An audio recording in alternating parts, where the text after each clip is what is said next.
How to change default notification sound on Samsung Galaxy S26 Ultra. Let's start the video. First of all, go to App Library. Here click on Settings app. Now in Settings, scroll down and click on Sound and Vibration. After click on Sound and Vibration, click on Notification Sound. After click on notification sound, if you want to change default notification sound, so you will see change notification sound. From here you will see sound list is here.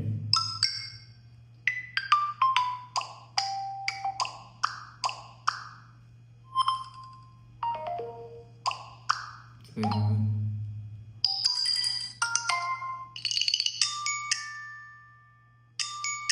after select on time, go back to home screen.